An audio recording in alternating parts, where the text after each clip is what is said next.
Hello বন্ধুরা, কল্যাণী ব্লগসে সবাইকে স্বাগত। তো আজকে বিশ্বকর্মা পুজোর সবাইকে অনেক অনেক শুভেচ্ছা রইল। তোমরা ভালো থেকো। কেমন আছো? আশা করি ভালোই আছো। তো তোমাদের সাথে একটু গল্প করতে এলাম। ছোটবেলায় বিশ্বকর্মা পুজোয় মানে কিভাবে কাটতো সেই গল্পই তোমাদের সাথে আজকে করতে এসেছি। তো বন্ধুরা তোমরা শোনো। ছোটবেলাতে যখন আমরা 5-6-এ পড়ি তখন মানে আমাদের বাড়ি হচ্ছে মানে বাপের বাড়ি হচ্ছে মন্তেশ্বরে। তো মন্তেশ্বরে বিশাল মেলা বসতো। তো মন্তেশ্বর থেকে 5 কিলোমিটার দূরে আমার বাড়ি পাতুন গ্রামে। তো সেখান থেকে আমরা মেলা দেখতে আসতাম।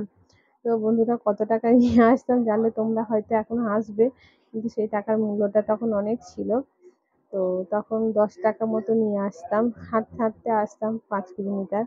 হাঁটতে হাঁটতে এসে তারপরে সিনেমা দেখতাম 3 টাকা। কিছু খেতাম, মানে চপ মুড়ি খেতাম। তারপর মেলাতে কিছু কিনতাম টুকিটাকি। তারপরে আবার হাঁটতে হাঁটতে আমরা বাড়ি যেতাম। তো মানে তখনকার দিনে এতই মজা ছিল, ওইটাই যেন বিশাল আনন্দের ছিল। কিন্তু এখনকার দিনে মানে ওই টাকাটা কিছুই না, 10 টাকার কিছুই হবে না। আর তখন 10 টাকার কত মূল্য ছিল, মানে ভাবলে এখন অবাক লাগে যে 10 টাকাটা কত কিছু করতাম, আর এখন 10 টাকার কিছুই হবে না, তাই না বন্ধুরা? তো চলো, ভালো লাগলে চ্যানেলটাকে সাবস্ক্রাইব করে দিয়ে পাশে থেকো। আমার গল্পটা কেমন লেগেছে কমেন্টে জানিও বন্ধুরা। সবাইকে গুড নাইট জানাচ্ছি। টাটা, ভালো থেকো।